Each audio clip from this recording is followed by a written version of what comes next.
thème crucial qui concerne les infrastructures numériques, comment booster la croissance économique durable.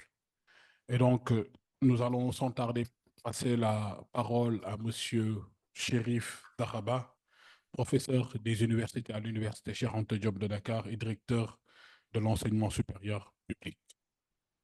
Monsieur Ba, vous avez la parole. Oui, donnez-moi le micro. Voilà, je vous remercie.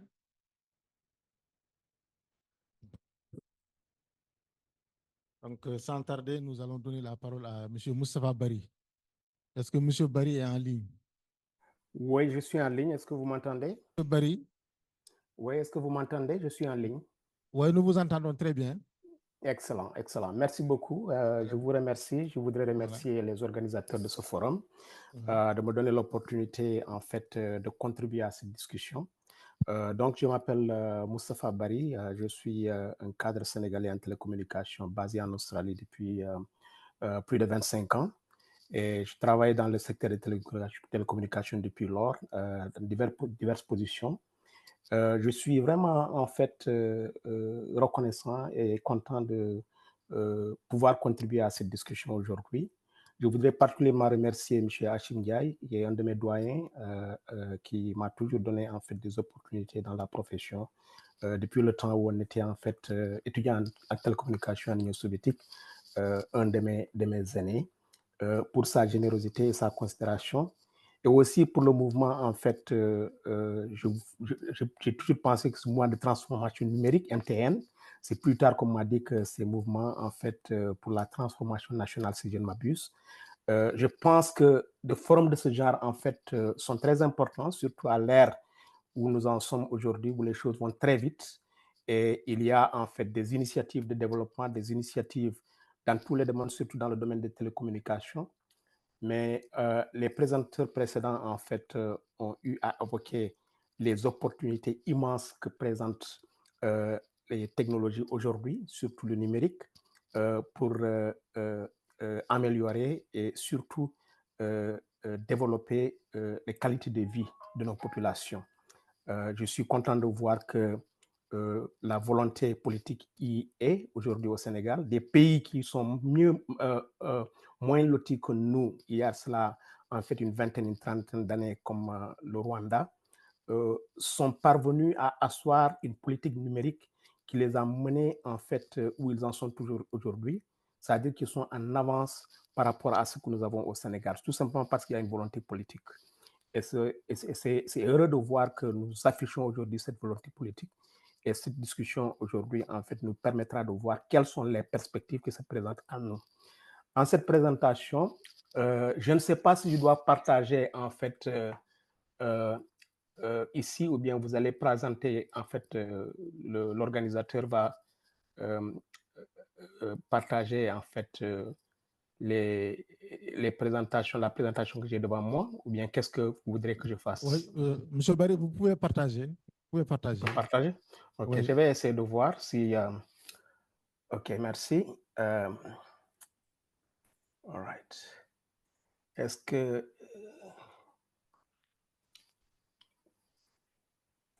Ok.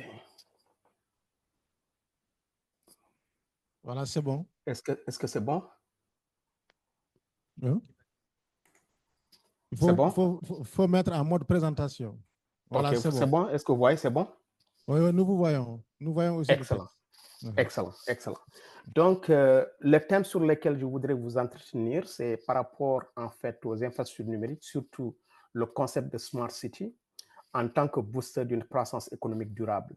Maintenant, de façon délibérée pour la présentation, en fait, de ce document, j'ai pris les exemples du Kenya, de la Colombie et de l'Indonésie pour, en fait, présenter un contexte sur lequel nous pourrons partir pour essayer de voir quelles sont les perspectives que nous pouvons ouvrir pour notre pays. Et donc, la raison pour laquelle j'ai pris les exemples du Kenya, de la Colombie et de l'Indonésie, c'est tout simplement parce que ces pays, il y a cela une vingtaine d'années, étaient à là où nous en sommes aujourd'hui. Et c'est des pays dont les réalités sont plus proches des nôtres et qui ont en fait un parcours que nous pouvons émuler facilement et puis qui ont essayé d'adresser des réalités en fait auxquelles les populations sont confrontées et les technologies numériques leur ont permis de trouver des solutions à ces défis. Donc, c'est la raison pour laquelle dans cette présentation, je vous mènerai en fait un petit parcours sur certains exemples du Kenya, du point de vue de leur concept de Smart City et des infrastructures numériques qu'ils ont installées et qui sont en train en fait de leur donner des bénéfices, surtout du point de vue d'amélioration des conditions de vie ou bien de la qualité de vie des populations. Et ensuite, on ira en Colombie, 2 exemples, à Medellín et ensuite à Bogota, la capitale. Et ensuite, nous irons en Indonésie, à Jakarta, où en fait, Jakarta, qui est en fait l'Indonésie, qui est un pays plus proche de là où je suis en Australie, et qui sont parvenus à faire des bons extraordinaires les 25 dernières années, surtout avec l'aide des technologies numériques. Donc voilà en fait pour l'entame de mon propos. Donc sur le champ, je vais passer sur la deuxième page. Comment effectivement je compte évoluer par rapport à cette présentation. Je vais vous donner en fait une définition succincte pour mes cousins serrères qui sont en fait certainement dans la salle, qui ne savent pas ce que c'est que Smart City ou infrastructure numérique, pour leur donner une idée de ce que c'est, de quoi nous parlons et comment ça peut être appliqué à leur vie, à leur village. Okay? Donc, ensuite, on parlera en fait de ce que les Kenyans ont fait avec le Konza Technopolis, qui est un projet sur lequel ils sont en train de travailler. Ils ont commencé et qui est en fait dans la phase en fait la plus importante de leur développement. Et ensuite, Medellín et Bogota, et ensuite Jakarta. Et ensuite, on va parler des infrastructures que en fait ces 3 exemples ont déployées et les impacts économiques durables qu'ils en ont tirés. Et en dernier lieu, on explorera les 3 opportunités ou 4 opportunités qui se présenteraient au Sénégal par rapport à nos réalités actuelles, par rapport aux défis actuels et nous basant en fait sur les exemples en fait suscités. Voilà donc le plan. Je vais passer en fait à la prochaine, à la page suivante. Donc, en définition, qu'est-ce que c'est que les Smart Cities? Les Smart Cities, c'est un concept qui, en fait, souligne ce que c'est que les villes intelligentes aujourd'hui. Et elles utilisent les infrastructures numériques pour optimiser la gestion des ressources, et améliorer les services publics et stimuler la croissance économique et durable. Le Kenya, la Colombie et aussi, en fait, l'Indonésie sont des exemples de pays qui ont adopté des approches innovantes pour intégrer les technologies numériques dans leur stratégie de développement urbain et l'amélioration des conditions de vie et la qualité de la vie des populations. Now, qu'est-ce que c'est que les infrastructures numériques?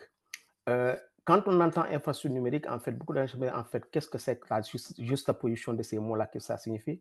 En réalité, en termes en fait simples, c'est des équipements. C'est les réseaux en fait 4G et 5G en téléphonie. C'est la fibre optique que nous avons en fait dans beaucoup de parties en fait au Sénégal. C'est des capteurs IoT. Les capteurs IoT, c'est quoi? C'est tout simplement, par exemple, quand je circule à Melbourne, où j'habite ici, on voit souvent, en fait, dans certaines parties de la ville, des capteurs qui sont soit parfois, en fait, sur le trottoir et parfois, en fait, en hauteur, qui sont là pour essayer de capter des données par rapport, en fait, à la pluie, les eaux usagères, en fait, au nombre de piétons, au nombre de voitures qui circulent, tout et tout. Donc, c'est des capteurs, en fait, numériques qui sont placés à des points stratégiques pour emmagasiner des données. Ensuite, les infrastructures numériques aussi peuvent être les plateformes technologiques ou des data centers. Des data centers, c'est des centres c'est des centres en fait de données. Et ensuite, la raison pour laquelle tu as pris ça, c'est pour collecter les informations, collecter des données, les stocker, traiter la transformation de ces données numériques. Donc, c'est ça l'infrastructure numérique. Donc, c'est un ensemble d'équipements qui servent à stocker et à emmagasiner, à traiter, à transmettre les données numériques dans des secteurs bien déterminés. C'est donc pour ce qui est du Kenya.